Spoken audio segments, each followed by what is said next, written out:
because I'm doing this more as an out loud kind of like speaking this openly to bring it to the surface for conversation and for contemplation for me. Now, one of the things I've been reading about on different formats is this idea that there's not enough color in Buddhism,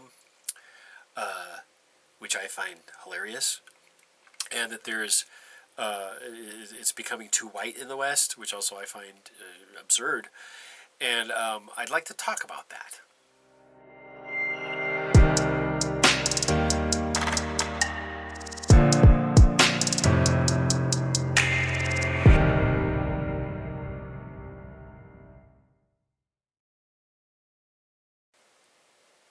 So when I looked up there's a lot of talk on what it is to be white in Buddhism and how whiteness is some kind of problem in Buddhism. I'll tell you right now, I've been doing this for over 20 years. I've been a Buddhist minister for over 15.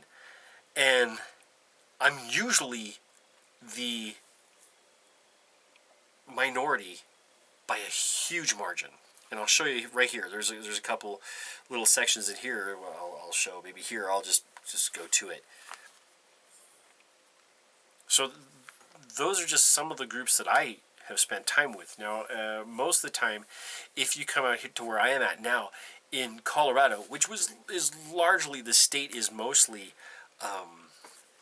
white, at least where I'm at, in a place called Parker. Any Buddhist classes you're going to have are probably going to have more white people. Now, we've had people of every race and creed and orientation, all that kind of stuff, and I could care less what they are. It doesn't matter to me, and it hopefully doesn't matter to them, because we're working on ourselves. We're trying to get rid of the idea of this independent self, right? There is non-self in these things. There's non-self in my body. There's non-self in my color. There's non-self in my actions and my name. Am I a whatever? That really falls apart pretty quick, because you can be an accountant one week and then get laid off and you're no longer an accountant, are you? So that's your thing. I mean, obviously with something like ethnicity and color, you don't get rid of it that way. But, we're trying to let go of that as a determinant into how we approach everything. Now, the world approaches us in many different ways, of course, and different for different people, and we understand that. And that's part of the process of developing compassion, because we want to understand that people go through other bad things. They have suffering in their own way. But the idea of the practice, there's what, 7.6 billion people on the planet. And of those 7.6 billion, there's what, 460 million Buddhists only. Okay? That's less than 10%. And that's like 6%. I think it's 6%, 7% of the population, something like that, is Buddhist. Now you split that up, you're going to be about 6% of those are the Vajrayana, the Tibetan style. Although they're going to be about 80% of what you see online. I don't know why that is, but that's just the way it is. The Theravada, they tend to be a bigger part. They're like 38%. You don't see as much of those, you see a little bit more. But then Mahayana, they're very, very culturally, they tend to be culturally insulated. And that's about, 55%. Now, Mahayana, we're talking about Chinese Mahayana, Taiwanese, Japanese, stuff like that. A little bit different style than Southeast Asia.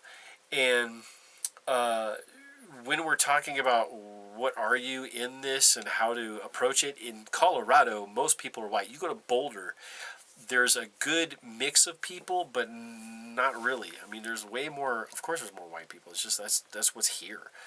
And that's what we have to start looking at. If I held classes like I used to hold classes in Los Angeles, we had over 50% being Hispanic. Now, but Hispanic in the area tend to be Catholic. In Los Angeles, where we were, they tended to be Catholic. And they're not going to branch off from that yet. You give them a couple more generations.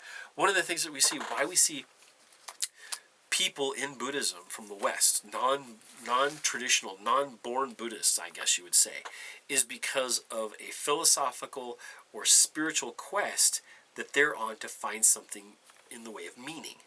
It doesn't matter who you are. That's what people are looking for.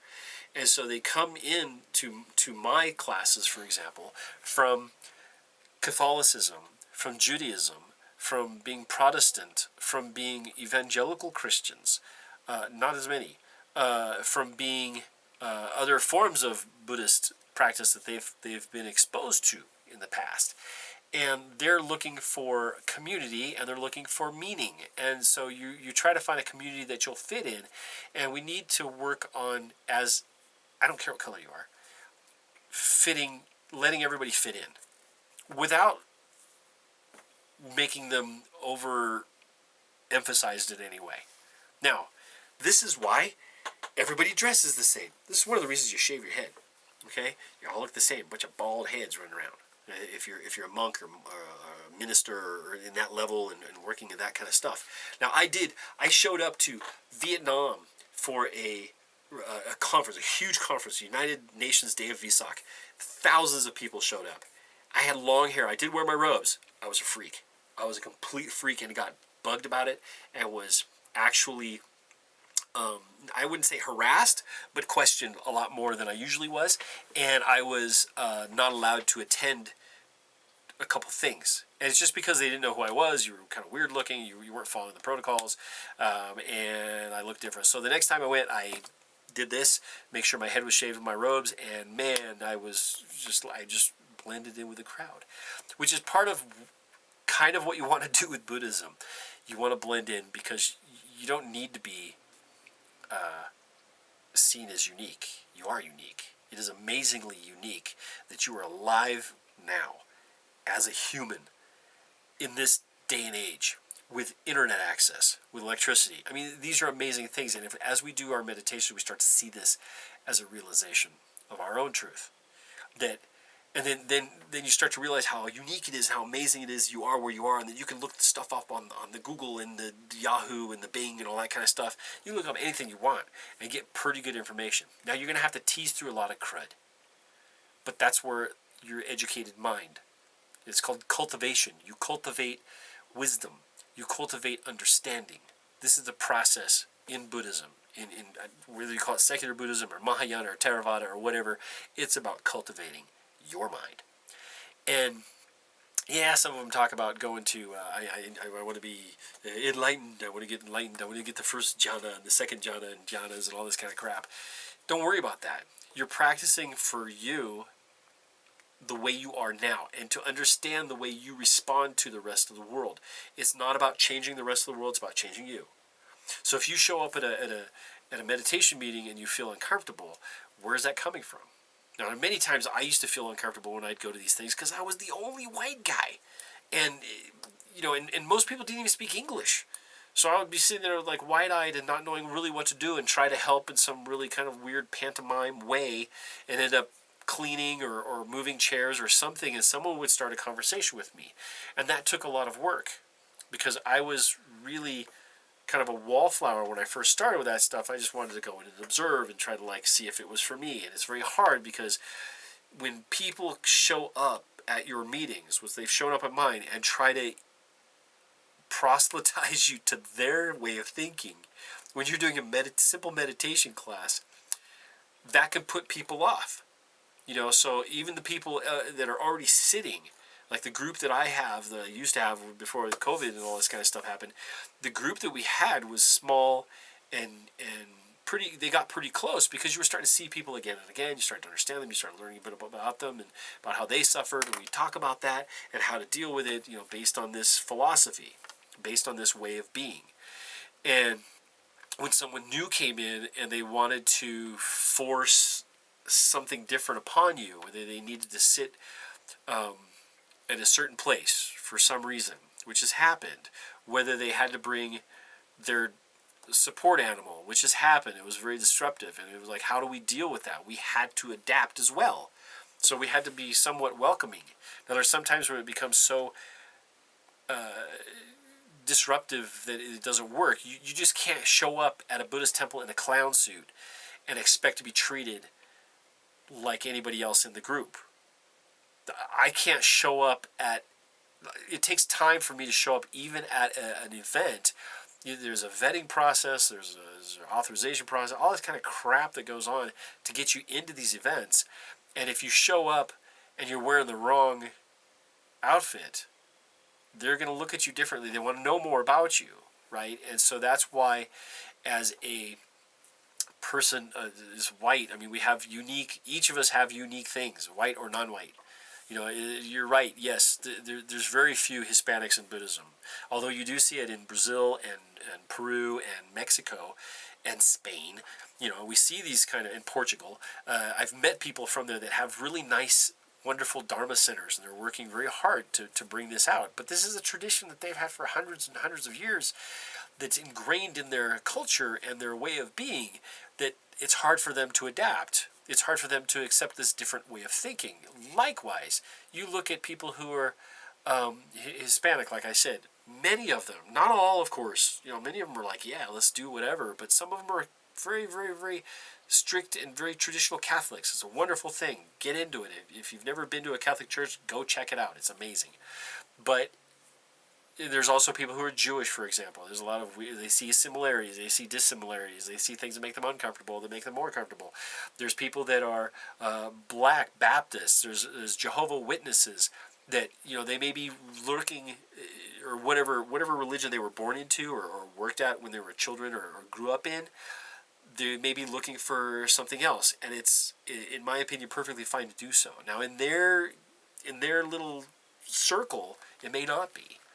And we also have to appreciate that. You know, make it it's not, you're trying to make it in your face, man. I mean, both ways. So when someone of color shows up, I don't care. When someone of different, whatever the different orientation or different pronouns, I don't care.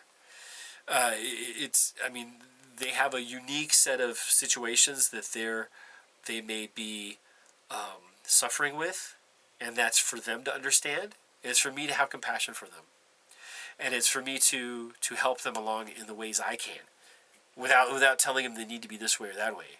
You know, I mean, that's let them be how they are, but you know, at the same time, we have to have respect for that group. We have to have respect for the other. Respect is a two-way street. It always has been. You'll learn that in martial arts. You learn that in just life. You know, you get back what you're putting out in a lot of cases. We have to look at that. That's part of Buddhist meditation. Anyway, this is Reverend Sean.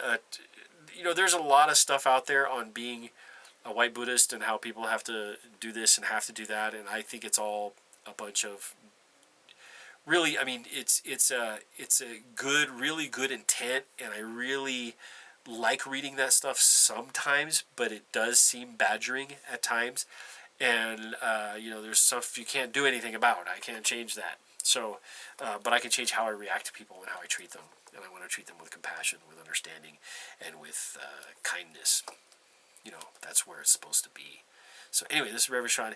Don't forget to subscribe to see other stuff that we're working on, and hit the like button. Let me know if you've had that kind of like uncomfortableness. Like, who hasn't? If you haven't had that uncomfortableness, tell me why. I want to know. Do that in the comments, and I'll answer them too. This is going to be a developing discussion, because this is kind of a big one. I looked up something, and someone, you know, was trying to jump on me about being appropriating the culture or something like that, which is also a ridiculous thing in most cases. You know, I mean, it's ridiculous. But we'll talk about that. That's something that we need to understand. We need to understand where that's coming from. Anyway, this is Reverend Sean. Talk to you guys later. I hope you guys are doing well. Take care.